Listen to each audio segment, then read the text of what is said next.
மாண்புமிகு நிதி அமைச்சர் அவர்கள் அவர் ஆங்கிலத்தில் பெரும்புலமை பெற்றவராக இருப்பார் என்று நினைக்கிறேன். ஆங்கில உச்சரிப்பு மிக நேர்த்தியாக இருந்தது. தமிழில் பல சொற்றொடர்களை அவர்கள் பேசாமல் விட்டுவிட்டார்கள். சில சொற்றொடர்கள் இலக்கண பிழையாக அமைந்தது.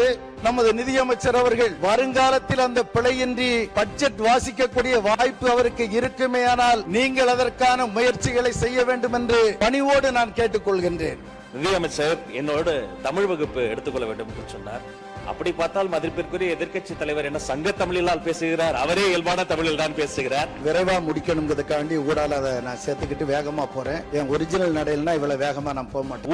ஊடால என்று சொன்னார். ஒவ்வொரு வட்டார தமிழ் இருக்கிறது. நெல்லை தமிழ் கொஞ்சம், மதுரை தமிழ் வாழ்வீசும், குமரி தமிழில் அலையாடும், சென்னை தமிழில் உடைக்கும் மக்களின் வேர்வை வாசம் வீசும். ஒரு அஃபென்ஸ் ஆடுவேன், டிஃபென்ஸ் ஆடுவேன். எப்ப டிஃபென்ஸ் ஆடணும், எப்ப அஃபென்ஸ் ஆடணும் எனக்கு ரொம்ப நாளா நீங்க கத்துனீங்கன்னா நானும் கத்துவேன். குறுக்க பேச வேண்டாம். நான் உங்களை பார்த்தா பேசிட்டு இருக்கேன். ஏன் செயல் இதுதான். அவருக்கோசம் நான் மாத்திக்க முடியாது, எல்லாருக்கும் நான் மாத்திக்க முடியாது. கேலி பண்றீங்களா? திமுக ஆட்சியில திரு பிடி பழனிவேல்ராஜன் அவர்கள் பட்ஜெட்டை தாக்கல் பண்ணும் போதும் நடந்ததுதான். எதிர்கட்சியா இருந்த அதிமுக வந்து எதுவுமே செய்யல. அது ஒவ்வொருத்தருடைய ஒரு மொழி. அது இப்ப அண்ணனை பத்தி சொன்னாங்க. அவரு சென்னைக்காரர் இல்ல, புதுச்சேரிக்காரரு. புதுச்சேரி கடலூர் மொழியை பேசக்கூடியவர். தமிழ் பேசுவார். தமிழை தவிர அவருக்கு எதுவும் தெரியாது. அதுதான் முக்கியம். இதுதான் இப்பதான் அந்த கன்னி பேச்சு பேசுறாரு. புதிய சட்டமன்ற உறுப்பினர் வந்திருக்கிறார். அவரு திருநெல்வேலி பகுதியை சார்ந்தவர். அவரு திருநெல்வேலி மொழிக்கும் வட சென்னை மொழிக்கும் தென் சென்னை மொழிக்குமே வித்தியாசம் இருக்குது. தென்னார்காடு மாவட்டத்தில் எல்லாம் பாத்தீங்கன்னா 82 83 தான் சொல்லுவாங்க. 82 83 சொல்ல மாட்டாங்க. பழக்கம். தென்னார்காடு மாவட்டத்தில் ஊடுன்னு சொல்லுவாங்க. வீட்டுக்கு போறேன்னு, வீட்டுக்கு போறேன்னு சொல்றாங்க.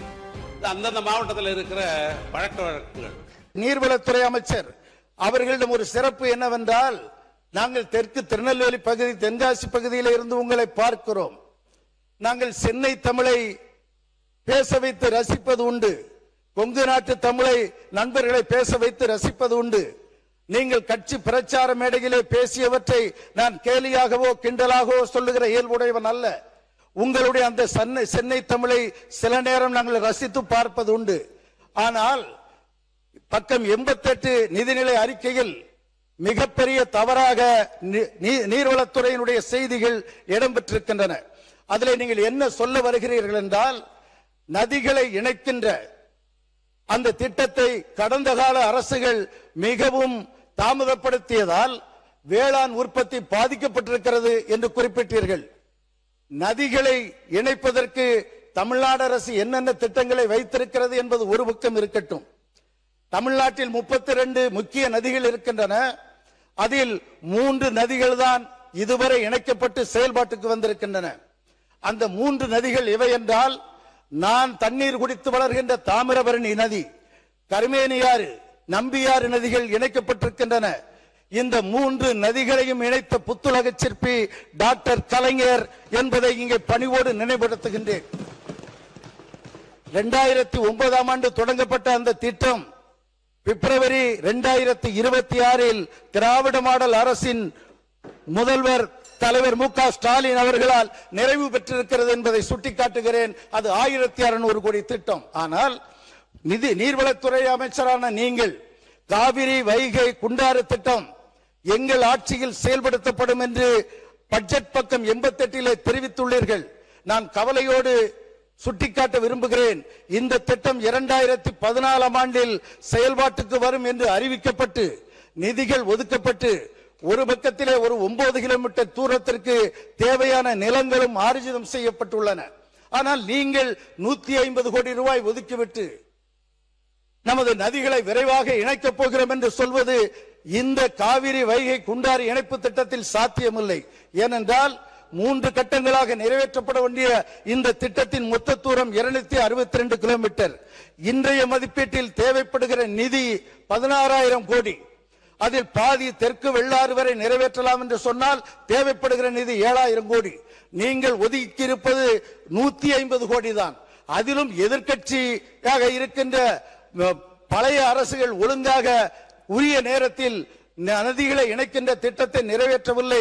நாங்கள் நிறைவேற்றுவதற்கு இந்த திட்டத்திற்கு இவ்வளவு நிதியை தந்திருக்கிறோம் என்று சொல்வது பொருத்தமில்லாத வாதமாக இருக்கிறது. அந்த திட்டத்தை இன்றைக்கு நீங்கள் ஒதுக்கி இருக்கின்ற நிதிப்படி பார்த்தால் நிறைவேற்றுவதற்கு 100 ஆண்டு ஆகும் என்பதை கவனத்தில் கொண்டு நீங்கள் இது போன்ற குறிப்புகளை வைக்க வேண்டும் என்று கேட்டுக்கொள்கின்றேன். மாண்புமிகு பொதுப்பணித்துறை அமைச்சர் அவர்கள். மாண்புமிகு பேரவைத் தலைவர் அவர்களே, எந்த திட்டங்களும் ஃபர்ஸ்ட் எடுத்த உடனே டிபிஆர் டீடைல் ப்ராஜெக்ட் ரிப்போர்ட்டுக்காக பட்ஜெட் அலாட் பண்ணுவாங்க. 10 வருஷத்துக்கு முன்னாடி ஒரு திட்டத்தை அனௌன்ஸ் பண்ணியிருப்பாங்க. புதிய அரசு வந்த உடனே ஒரு திட்டத்தை அமல்படுத்துறதுக்கு முன்னாடி 10 வருஷத்துக்கு முன்னாடி இருந்த பட்ஜெட் இருக்காது, அதுக்கான பிளான் மாத்துவாங்க. பொதுப்பணித்துறையோ நீர்வளத்துறையோ அதுக்கான டெக்னிக்கல் லெவல்ல இருக்கும், எக்ஸிகியூஷன் லெவல்ல இருக்கும். ஸோ இந்த மாதிரி திட்டங்கள் திருப்பியும் பழைய திட்டங்கள் இருக்கக்கூடியதை அமல்படுத்தும் பொழுது ஃபர்ஸ்ட் எடுத்தோன்னே டிபிஆருக்கு தான் ப்ராஜெக்ட். நிறைய பேர் வந்து பட்ஜெட்ல டிபிஆருக்கு ஒதுக்குன அமௌண்ட்டை வந்து டீடைல் ப்ராஜெக்ட் ரிப்போர்ட்டுக்கு ஒதுக்குன அந்த பட்ஜெட்டை வந்து திட்டத்துக்கான ஒரு பட்ஜெட்டா நினைச்சு நிறைய சட்டமன்ற உறுப்பினர்கள் தவறுதலா ஒரு கண்ணோட்டத்தில் பேசுனாங்க. அது நாங்கள் திருத்திக்கிறோம். மாண்புமிகு சட்டமன்ற உறுப்பினர்கள் ஒரு கேள்வி, போன ஆட்சியில் போன பட்ஜெட்ல நீர்வளத்துறைக்கு எவ்வளவு பட்ஜெட் ஒதுக்குனாங்க, இந்த ஆட்சியில எவ்வளவு பட்ஜெட் ஒதுக்கிருக்காங்க? தயவு செஞ்சு அந்த டேட்டாவை சொல்லுங்க. எந்திரிச்சு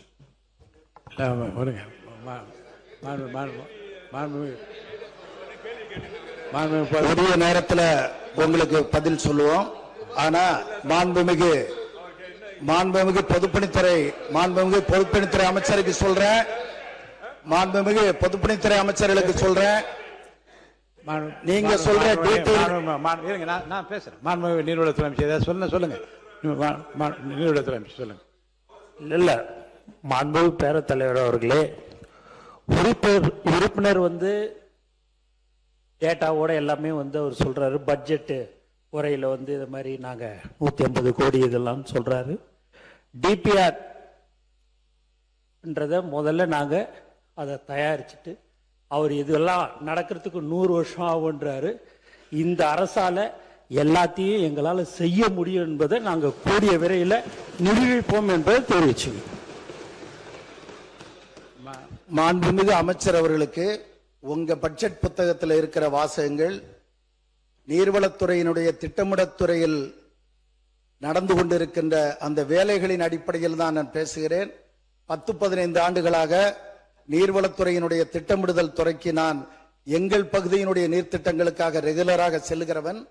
அதில் உள்ள செய்திகளைத்தான் உங்கள் பட்ஜெட்டில் இருப்பதையும் இணைத்து சொல்லுகிறேன். மாண்புமிகு பொதுப்பணித்துறை அமைச்சர் அவர்கள் சொல்வதை நான் புரிந்து கொள்கிறேன். ஆனால் 2014 6000 கோடி மதிப்பீட்டில் இந்த திட்டம் நிறைவேற்றப்படுகிறது என்று அரசு அறிவித்துள்ளது. ஏறக்குறைய 800 கோடிக்கு மேல் அதற்கு திட்டத்திற்கு வழங்கப்பட்டு 550 கோடி ரூபாய் நிலையெடுப்பும் மேற்கொள்ளப்பட்டிருக்கிறது. நீங்கள் அந்த பட்ஜெட்டின் 88வது பக்கத்தில் புதிதாக இந்த திட்டத்தை செயல்படுத்த போகிறோம் என்று சொல்வதைத்தான் நான் கோடிட்டு காட்டுகிறேன் அன்றி வேறு ஒன்றுமில்லை. ஆகவே வாசகங்களை பயன்படுத்துகின்ற போது ஒரு நதிகளை இணைப்பது நாளையே சாத்தியமில்லை. 40 ஆண்டுகளுக்கு முன்பு ஐயா குமரியானந்தன் அவர்கள் கங்கை இங்கே வர வேண்டும், குமரி கடலை தொட வேண்டும் என்றார். வாய்ப்பு இல்லை. முதலமைச்சர் அவர்கள் கோதாவரி, காவிரி, வைகை இணைப்பு வேண்டும் என்கிறார்கள். திராவிட மண்டலத்திற்குட்பட்ட நதிகள் இணைக்கப்பட வேண்டும் என்பது சரிதான், அதை நாங்கள் ஒப்புக்கொள்கிறோம். ஆனால் நமது சொந்த நாட்டில் இருக்கின்ற நதிகள், நமது கன்னியாகுமரியை சேர்ந்த சகோதரி சொன்னது மாதிரி நமது சொந்த நாட்டில் உள்ள நதிகள் இணைப்பிற்கான அந்த முயற்சிகளில் முதல் முயற்சியை கலைஞர் அரசு செய்தது. தலைவர் ஸ்டாலின் அரசு அதை நிறைவேற்றியது, அவ்வளவுதான் என்பதை நான் பதிவு செய்கின்றேன். ஐயா, நல்லா நீங்கள் பாட்டு பாடினீர்கள். ஒரே ஒரு 2 நிமிடத்தில் முடித்துக் கொள்கிறேன். எங்கள் தென்காசி மாவட்டத்தின் ஒரு செய்தி மட்டும். மாண்புமிகு நிதியமைச்சர் அவர்கள் தூய தமிழில் பேச வேண்டும் என்று சொல்லி நீங்கள் தூய தமிழ் பேசினீர்கள். ஆனால் வந்து நான் தொடர்ந்து பார்த்து கொண்டிருந்தேன். குறைந்தபட்சம் 9 முறையாவது பட்ஜெட் என்று சொன்னீர்கள். அதை நிதிநிலை அறிக்கை என்று சொல்லி நன்றாக இருந்திருக்கும். ஐயா நன்றி. நீங்க நேர கட்டுப்பாடு விதிக்கிற காரணத்தினால் விரைவா முடிக்கணுங்கிறதுக்காண்டி ஊடால அதை நான் சேர்த்துக்கிட்டு வேகமா போறேன். என் ஒரிஜினல் நடையில்னா இவ்வளவு வேகமா நான் போக மாட்டேன். நன்றி தங்கள் சுட்டிக்காட்டியதற்கு. அடுத்து கடைநல்லூர் தொகுதியை பொறுத்த மட்டும் மேற்கு தொடர்ச்சி மலை அடிவாரத்தில் இருக்கிற தொகுதி. அந்த குடிதண்ணீர் திட்டம் கடையநல்லூர் சாம்போரோட ஆய்வுடிக்கு மாண்புமிகு பேரவைத் தலைவர் அவர்களே, தமிழ் வளர்ச்சித்துறை தலைவம்சத்துறை அமைச்சர் என்ற முறையில் சில விஷயங்களை சொல்லணும்.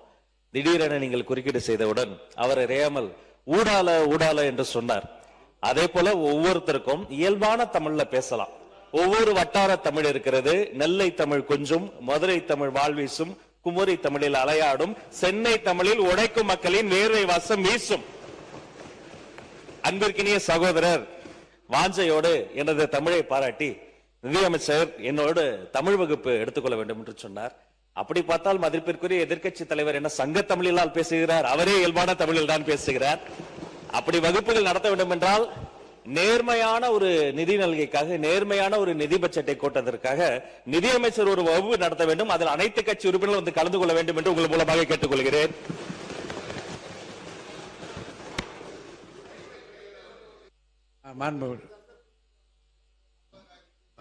நிதியமைச்சர் மாண்புமிகு பேரவைத் தலைவர் அவர்களே, சார் தேங்க்யூ. அமைச்சர் நீங்க நேரா என்ன சரி, உங்களை பார்த்து கருத்துக்கள் மட்டும் சொல்லுங்க சார். நான் பேஸ்கெட்பால் பிளேயர். ஆக்சுவலா ஒரு அஃபென்ஸா ஆடுவேன், டிஃபென்ஸா ஆடுவேன். எப்ப டிஃபென்ஸ் ஆடணும், எப்ப அஃபென்ஸ் ஆடணும் எனக்கு ரொம்ப நாளா நீங்க கத்துனீங்கன்னா நானும் கத்து முடியும். அப்படி வேணாம், குறுக்க பேச வேணாம். நான் உங்களை பார்த்தா பேசிட்டு இருக்கேன் பேரவைத் தலைவர்களே. ஒரு 30 to 25 years எஜுகேஷன் ஃபீல்ட்ல இருந்திருக்கு. என்னோட கம்யூனிகேஷன் எல்லாம் இங்கிலீஷ்ல தான் இருந்திருக்கு. இப்போ இந்த மாமன்றத்தில் அவர் சொன்ன மாதிரி கொஞ்ச நாளாகவே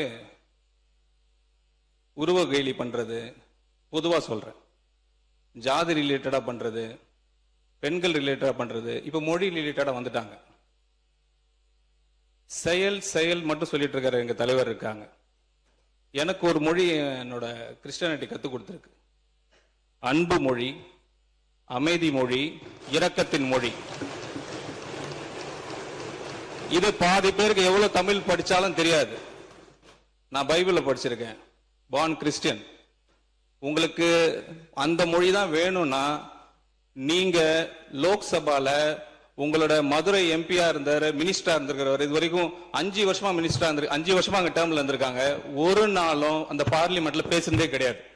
ஒரு தடவை கூட பேசுனது கிடையாது. அவரோட தலைவராக மகனா இருந்தார், ஒரு தடவை கூட பேசுனது கிடையாது. நாங்க ட்ரை பண்றோம், நாங்க முயற்சி பண்றோம். நீங்க சம்பந்தமே இல்லாம இந்த உறவு கேலி பண்றது, இல்லாத நான் சொல்றது இப்ப என்னால நோட் பண்ணீங்க. வர கடந்த 60, 75 நாட்கள்லாம் மாண்புமிகு முதலமைச்சர் அவர்கள் துறை ரீதியாக நிறைய மீட்டிங் வச்சிருக்காங்க. அது ரிலேட்டடா சில ரிஃபார்மேஷன் பண்ணிருக்கிறோம், நிறைய ரிஃபார்மேஷன் பண்ணிருக்கிறோம். இப்போ கிட்டத்தட்ட பாத்தீங்கன்னா ஒரு 70 நாட்கள் முன்னாடி நடந்துச்சு இருந்ததும் இப்ப இருக்கிற நிலைமை என்ட்ரி டிஃபரண்ட். கிட்டத்தட்ட 15,000 கோடி ரூபாய் ட்ரெஷரிக்கு வந்திருக்கு. 15,000 crores 65 டேஸ்ல மட்டும். இது ஈஸி கிடையாது, இது வெரி ஈஸி கிடையாது. இது because of the entire effort of the ministry. அதை விட்டுட்டு அதெல்லாம் பார்க்காம நான் உங்களுக்கு அட்வைஸ் கொடுக்குறேன், நீங்க தமிழ்ல இப்படி பேசி, எனக்கு யூனிக் இப்படிதான் பேச முடியும். அக்செப்ட் பண்ணுங்க. நான் உங்களுக்கோசம் சேஞ்ச் பண்ண முடியாது. நான் இப்படிதான் பேசுவேன். மக்கள் புரிந்து கொள்ளுகிற வகையில் நீங்கள் நன்றாக தான் பேசினீர்கள். அதோட பிரச்சனை முடித்து அதான் சொல்றேன். மாண்புமிகு பேரவைத் தலைவர் அவர்களே, ரொம்ப லைட்டர் வெயின்ல எடுத்துக்கோங்க. இல்ல பெரிய பிரச்சனை கைடன்ஸ் பண்ற மாதிரி பண்ணக்கூடாது. ஏன் செயல் இதுதான். அவருக்கோசம் நான் மாத்திக்க முடியாது, எல்லாருக்கும் நான் மாத்திக்க முடியாது. இல்ல மாண்பு உறுப்பினர் உட்காருங்க. மாண்பு அமைச்சர் கேலி பண்றீங்களா? மாண்பு நிதியமைச்சர் கொஞ்சம் கோவப்படாதீங்க. மாண்பு நிதியமைச்சர் நான் சொல்றேன், மாண்பு நிதியமைச்சர் இல்ல மாண்பு நிதியமைச்சர் நீங்க வந்து இல்ல இத மாண்பு அமைச்சர் உட்காருங்க. மாண்பு உறுப்பினர் உட்காருங்க. இல்ல இருங்க. இல்ல மாண்பு நிதியமைச்சர் பெருசா எடுத்துக்கொள்ள வேண்டியதில்லை. ஒரு லைட்டர் வெயின்ல எடுத்துக்கோங்க. ஒரு சாதாரணமான ஒரு இதா எடுத்துட்டு கொஞ்சம் இயல்பா கொண்டு போயிடலாம், ஒன்றும் பிரச்சனை இல்லாத. நீங்க மாணவி பொதுப்பணித்திறன் போதும். நான் என்ன சொல்ல, உங்க விளக்கத்தையும் உங்களுடைய உள்ளம் சொன்னதையும் நீங்க உதட்டிலே சொல்லிவிட்டீங்க, அது போதும். அது போதுமானது. மாண்புமிகு பேரவைத் தலைவர்களே, அண்ணாவுடைய மொழி இருமொழி கொள்கை. இங்கு யாரையும் வந்து தனிப்பட்ட முறையில் விமர்சனம் பண்ண வேண்டிய அவசியம் கிடையாது. அவருடைய பட்ஜெட் உரையை தெளிவாக அக்கவுண்ட் சம்பந்தப்பட்ட ஒவ்வொரு விஷயத்தையும் அவர் தெளிவா பேசியிருக்காரு. இந்த விஷயம் திமுக ஆட்சியில திரு பிடிஆர் பழனிவேல்ராஜன் அவர்கள் பட்ஜெட்டை தாக்கல் பண்ணும்போதும் நடந்ததுதான். அவர் அமெரிக்கால இருந்து வந்தவர், அக்கவுண்ட்ஸ் படிச்சு வந்தவர். அவர் தாக்கல் பண்ணும்போதும் வந்தது. இதை வந்து யாரும் அப்பொழுது கேலியோ கிண்டலோ செய்யல. அன்னைக்கு இருந்த எதிர்கட்சியா இருந்த அதிமுகவுக்குமே வந்து எதுவுமே செய்யல. அது ஒவ்வொருத்தருடைய ஒரு மொழி. அது இப்ப அண்ணனை பத்தி சொன்னாங்க. அவரு சென்னைக்காரர் இல்ல, புதுச்சேரிக்காரரு. புதுச்சேரி கடலூர் மொழியை பேசக்கூடியவர். தமிழ் பேசுவார். தமிழை தவிர அவருக்கு எதுவும் தெரியாது. அதுதான் முக்கியம்.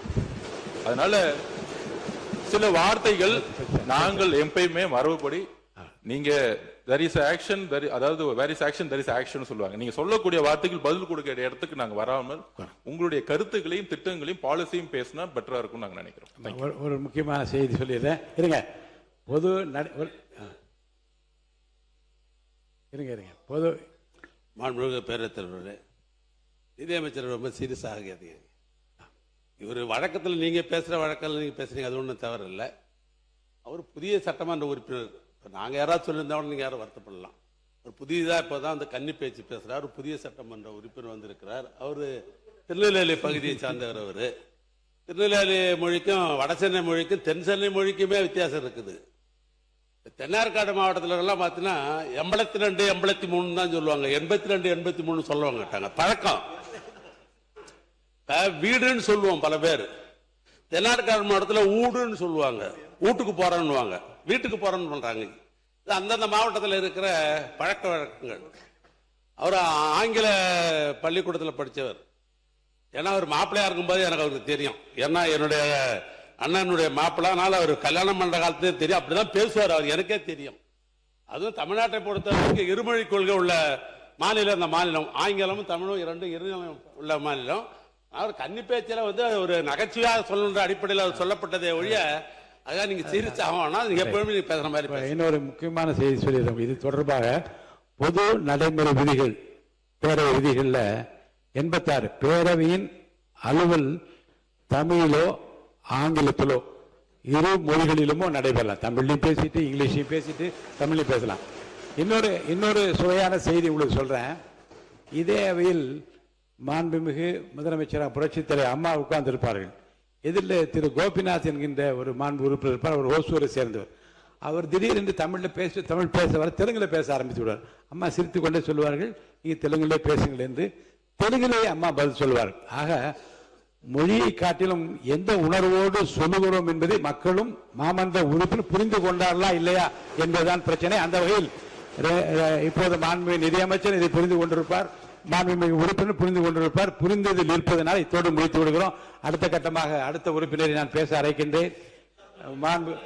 நன்றி சொல்லுங்க. நன்றி மட்டும் சொல்லுங்க. கடையநல்லூர் தொகுதியில் கடையநல்லூர் சாம்பவர் வடகரை சுரண்டை ஆய்க்குடி கூட்டு குடிநீர் திட்டத்தை நிறைவேற்ற வேண்டும். பாப்பான்கால்வாய் சீரமைப்பு, சீவலங்காய் சீரமைப்பை செய்து தர வேண்டும். செங்கோட்டை நகராட்சி குடிநீர் விநியோகம் சீரமைப்பு செய்து தர வேண்டும். மிக முக்கியமா மாண்புமிகு முதலமைச்சர் துறையில் அம்ரூட் திட்டத்தில் வேலை தொடங்கி அந்த வேலை நிறைவு பெறாமல் இருக்கிறது. அது வடகரை, அச்சன்புதூர், பண்புலி, எஸ்புதூர் பேரூராட்சிகளில் அந்த திட்டத்தை நிறைவேற்றி தர வேண்டும். மிகப்பெரிய முக்கியமான செய்தி ஐயா அவர்களுக்கும் சேர்த்து சொல்லுகிறேன். சிறுபான்மையினருக்கு அந்த மையவாடி என்று சொல்லுகிற அமரர்களை அடக்கம் செய்கிற அந்த பகுதி பெருமளவு நெருக்கடியை சந்திக்கிறது. நமது சிறுபான்மைத்துறை அமைச்சர் தனி கவனம் செலுத்தி அரசின் முயற்சியோடு மாண்புமிகு முதலமைச்சர் அவர்களின் முயற்சியோடு மையவாடிக்கு போதிய இடம் பெற்று தந்து அந்த பிரச்சனையை கடையநல்லூரில் தீர்க்க வேண்டும். தமிழ்நாடு முழுவதும் இருக்கின்ற அந்த பிரச்சனைக்கு முற்றுப்புள்ளி வைக்க வேண்டும். பண்புலி திருமலை குமாரசாமி திருக்கோயில் பிரசித்தி பெற்ற கோவில். அந்த கோவில் இன்னும் கூட நிறைய எழுதி அவை குறிப்பில் சேருங்கன்னு சொல்லுங்க. கண்டிப்பா சரி. நன்றி மட்டும் சொல்லி அந்த கன்னியாகுமரி மாவட்ட உறுப்பினர் சொன்னாரு, 4 பேசிட்டா தொகுதிக்காரங்க நாங்க பேசிட்டோம்னு நினைப்பாங்க. அது 2 நிமிஷம் முடிச்சு. உங்களுக்கு ஒரு யோசனை கூட சொன்னேன். அவை குறிப்பில் ஏற்றி விடுங்கள் என்று. நீங்கள் எத்தனை பக்கத்துக்கு எழுதி கொடுத்தாலும் அதை அவை குறிப்பில் ஏற்றி ஒரு நகல் உங்களுக்கு வழங்கப்படும். நீங்கள் இந்த தொடர் முடிந்தவுடன் நமது சட்டமன்ற உறுப்பினர் இந்த தொகுதியில் பேசிய பேச்சு குறிப்பை புத்தகமாகவோ அதை செய்தித்தாளாக போட்டு எல்லா இல்லங்களிலும் உங்களுக்கு போய் கொடுத்தால் கூட நம்ம உறுப்பினர் எல்லாம் பேசி இருக்கிற செய்தி வரும். சிலவற்றை விட்டுவிட்டால் கூட அடுத்த கூட்டத்தொடரில் மீண்டும் நமது உறுப்பினர் பேசுவதற்காக எதிர்பாருங்கள் என்று போடுங்க. அடுத்தது காத்திருப்பா, அடுத்த முறை பேசுங்க. நிறைய நேரம் இருக்கிறது.